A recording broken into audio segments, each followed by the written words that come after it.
Alam niyo ba kung paano tayo iniisip ng Panginoon? Marami sa buhangin dito sa dagat. You know, science tells us that there are 500 million grains of sand in 1 cubic square foot of beach. Of course, we'd have to go down that far. So let me ask you a question. How many grains of sand do you think are on this beach? And what about the ocean floor? And what about the dunes that are backing me up here? And that's just one beach. What about all the deserts of the world? Or the golf courses with the sand traps? In Psalms chapter 139, verse 17 to 18, ganito ang mababasa natin. How precious also are thy thoughts unto me, O God.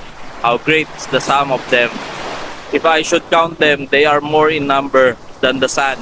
When I awake, I am still with thee. Ganun tayo kahalaga sa Diyos. Kung paano niya tayo isipin, mas marami pa sa mga buhangin. Ganun tayo kamahal ng Panginoon. At wag natin sayangin ang pagmamahal na binibigay ng Diyos sa atin. Isipin mo na lang kung gaano karami ang buhangin sa dagat.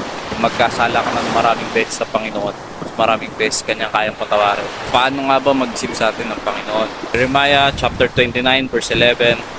For I know the thoughts that I think toward you, saith the Lord, thoughts of peace and not of evil, to give you an expected end. Kaya ganun na lang kabuti ang Diyos sa atin.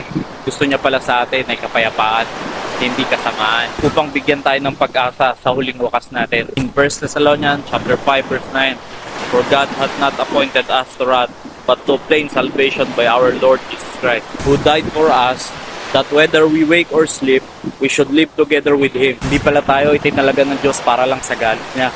Hindi tayo ay para magtamo ng kaligtasan sa pamamagitan ng Panginoong Jesucristo na namatay para sa atin upang iligtas ang ating mga kaluluwa at mabuhay kasama niya ng walang hanggan. In Daniel chapter 12 verse 2, and many of them that sleep in the dust of the earth shall awake, some to everlasting life, and some to shame and everlasting contempt. Huwag na po natin piliin yung everlasting contempt dahil meron naman po pinapahayag ang Panginoon na kaligtasan sa atin. Kung iniisip mo na napaka-unfair ng buhay, isip-isip ka muna ulit dahil napakabuti ng Panginoon dahil bibigyan niya tayo ng buhay na walang hanggan. Kung ilang taon ka na ngayon at hindi mo pa rin nakikilala ang Panginoong Jesucristo, sabihin ganyan ka na niya katagal inaantay. Kaya hanggang ngayon buhay ka pa rin. Pa inaantay mo, kilalanin mo na ang Panginoong Jesucristo bago pa mahuli ang lahat.